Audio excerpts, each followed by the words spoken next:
I have some lingering habitual thoughts. Yeah, those are beliefs. Yeah, about lack of money. Yeah, just things that you've thought long enough that they've got a pretty good momentum going.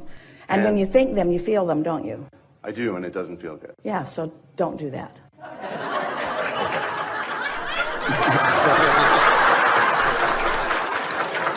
I'm going to go sit with her. So I wanted your thoughts on how to either get rid of these habitual thoughts or to use them to help me to be in alignment. Well, they've already helped you, because every time you have a thought like that, you ask for something more, and Source follows the trajectory of that rocket of desire, and you become more. So your prosperity is becoming greater and greater. But what you're describing here is, by the emotions that you're feeling, is a disparity between the prosperity that you keep launching and the habit of thought, which is all a belief is, a thought you keep thinking about it. So what happens is, the more prosperous you become vibrationally, and the more your habit of thought doesn't go along with that, then the more uncomfortable you become. Esther said to us one day, Abraham, if you would stop riding my rockets and stop expanding with every thought I think, then I wouldn't have so much negative emotion. And she was right. Because the negative emotion that you have is proportionate to the becoming that you have accomplished. Does that make sense to you? When you really, really want something and you're focused upon its opposite, you feel really, really bad because there's a really big wobble. If you sort of want it and you're focusing in opposition of it, you sort of don't feel so good because the wobble is not so great, you see. So again, we're talking about momentum and trajectory and focus. So yeah, we can show you exactly what to do, and you'll all benefit by this. So let's walk through this, and we'll play with you again if you really want to. We're just making a point, trying to get everybody understanding that there's really not a lot of value in beating the drum out here in the specifics of what's not working. You've got to get to the heart of what's going on. So bring us back around to what you said. This is what we heard you say. I am prosperous, would like to be more prosperous. I have plenty of everything. But we want to say to you at the beginning of this conversation, you attempted to do something that you can't do. So we're going to help you to understand our reasoning about the flaw in what's going on with you. You'll hear this really easily. You said, I've got all the money that I could possibly want, or something like that. Did you get that impression? That plenty of money. And then you said, but I think my beliefs are holding me back from more. So there's a sort of contradiction there. But this is the flaw that you were attempting. A lot of people do it. It's what we were just teasing about Esther asking us to do. If you've got a desire that you don't believe, so there's discord between the vibrational frequencies, and of course the desire is dominant. Sometimes it feels to you like if you could just pull your desire back, the discord would go away. I felt better before I wanted that. I felt better before I saw that Maserati. I did. And I felt a lot better before I sat in it. And I felt way better before I drove it. Way better before I drove it, because now I cannot stop thinking about it. And I'm so angry at myself for wanting something that I can't have. That's a sort of example of that. So, like if a car is going 100 miles an hour and it hits a tree, it's a bigger problem than if it's going 5 miles an hour and hits a tree. So humans think, well, I'll just slow the car down. And we say, no, you want to get rid of the trees because you want to go fast. You want to go fast. You just don't want to be banging into things. And so it's releasing the resistance. It's not releasing the desire. And yet you were sort of attempting to release desire. You were trying to convince us all that you were just doing really well and you had all the money that you wanted, but there's a contradiction in there because you're not ever going to have everything that you want. You're not ever going to be into that, because with that money that's coming are all kinds of other things, all kinds of other freedoms. Don't talk yourself out of wanting something just because you haven't figured out how to get it. That's the biggest flaw. That's the biggest vibrational inaccuracy that goes on in your vibration all the time. So we know that more prosperity is what you want, and the reason we know it is because we've seen your vortex. It's full of things. You have enough prosperity in there to keep yourself going for 20 or 30 or 40 lifetimes, you see. And there's no reason that it cannot be flowing into your experience now. You just got to get the vibrational frequency of the vortex, which is where it is, the trajectory of source, which is where it is. You just got to bring yourself up to a consistent vibrational level with it so that it can move in realized fashion into your life experience. So you are so accurate, so wise when you acknowledge, I've got beliefs that are hindering me. You've assessed that perfectly. I've got beliefs that are not vibrationally up to speed with my desire. And we want to say in simple terms, the only reason that those beliefs hold steady is because you keep practicing them. And the reason that you keep practicing them is because you're out here in the wobble zone considering them where there's so much evidence and proof of them. It's really difficult. In fact, it's impossible. It is not logical on any level to be looking at a reality that has already been manifested and deny it, to say it's not true. Ooh, we're really into a new place. Don't ask the impossible of yourself. Don't ask yourself to look at evidence of something unwanted and pretend that it didn't happen. That's why beliefs are so powerful, because you vibrated that way. Law of attraction produced something that matched it. You observed it, and then off you go, off you go, off you go. There's a momentum in that too. So what do?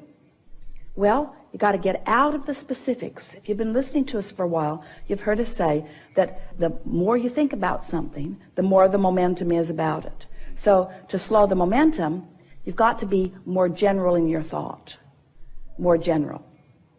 The way you are more general, in fact, the most general way that anyone could be, is to focus upon it on an emotional basis rather than on a detailed basis of it. So now we're just going to ask you some questions. Don't worry about this. This is going to unfold within you. You're going to feel it so easily. It's not complicated. You're going to hear this and feel it and know it. So tell us just a little bit, if you want to, about a belief that you have identified that keeps coming up, that you feel is hindering you. I have a habitual sense of this paycheck's going to be the last one. My life is very different now than it had been earlier in my life. But that earlier life, thoughts that you kept thinking, experiences that you kept having, so it's created a belief system that goes like, this is it, it's done. And I'm going to get... I could get in trouble again. I could get back into that place. I like the way it is, but I'm guarded that it won't stay this way. I'm having a hard time convincing myself that where I'm at now, which is absolutely a result of allowing it into my life and attracting it deliberately. So you've got some beliefs that serve you and some that don't. We want to just talk for a moment about the ones that don't and show you what to do with them. So just speak a little bit more of that to us. I'm worried that it won't last. I'm worried that this is temporary. I'm worried that I might fall back into some of the same slump. I'm worried that I might lose my momentum. Those kinds of things. All right, so that's logical, isn't it? Now, and I'll say, I recognize those. I far prefer the feeling of ease. Ease. Do you prefer fear or fun? Fun. Do you prefer fear or interest? I much prefer interest. Do you prefer fear or clarity? Clarity. Do you prefer fear or love? Love. Now that was easy. So love and clarity and ease. Do you prefer frenzy or calm?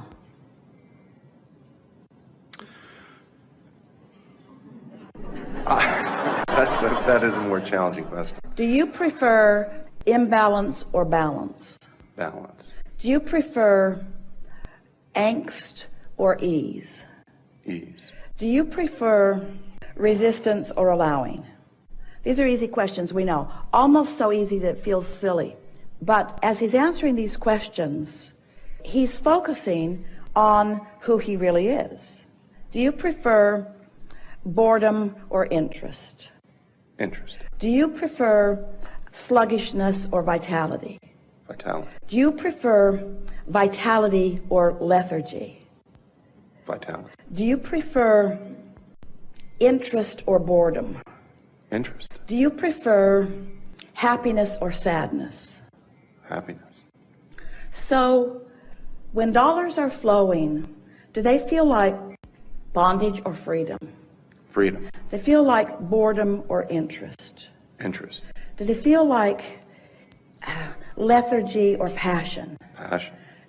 So, everything about everything that you want is already really, in a core way, active within you, and you just activated it so easily. In other words, there was just no contest whatsoever.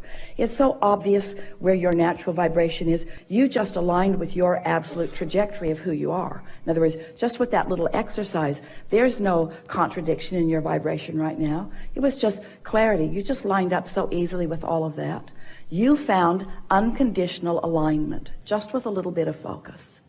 You just came out of the details that are more challenging into something that is not challenging at all. These were really no-brainers. It was so easy for you to find that. And so now we would like you to tell us again about the prosperity state that you're living in. It's awesome. It is. Great. It is awesome, isn't it? It is. And it feels strong, it feels sure, it feels valid, it feels intense, it feels natural, it feels ongoing, it feels in the right place. In other words, right now, you just practiced the vibration of alignment. You took a subject that life has caused you to put into a very powerful place, because as we said, and we weren't kidding you at all, there is enough prosperity, financial prosperity in your vortex to keep you busy for 20 or 30 or 40 lifetimes. There's a huge amount of it there, and you just lined right up with it because you for a moment got out of the conditions that were the challenge. You deactivated all of those conditions that have been keeping that belief in an active place. And if you can do that often enough, that belief that has been in an active place for a while will not stay in an active place, because it didn't get big and therefore it's got a lot of momentum going and it's going to stay there. It's only a belief that keeps going because you keep adding attention to it. Did you hear that? Now, hear this. This is the best thing that you're ever going to hear, and you've never heard it before. And you're ready to hear it now. Why do you think this trajectory of well-being never peters out? Because the source within you has undivided attention on that. And when you stop giving your nearly undivided attention on the wobble stuff, it will peter out, and this is who you'll be. All that you were born, did you hear that? Did you hear that? Did you hear that? Did you hear that? All that you were born with and everything that you've added to it since, you see. Oh, that's a powerful trajectory that someone is tending to. And when you stop tending to the beliefs that don't serve you, they will become inactive in your experience. This is what's active in your experience. So what we just said to you is you added more momentum to these intentions that you've been holding for a long time just by not adding contradictory. Did you hear what we said? In other words, the cork floats. You don't have to hold it up there. What are you doing? I'm holding my vibration. I'm holding my vibration up there. You don't have to hold your vibration up there. Just don't pull it under the water with bogus, flawed premises.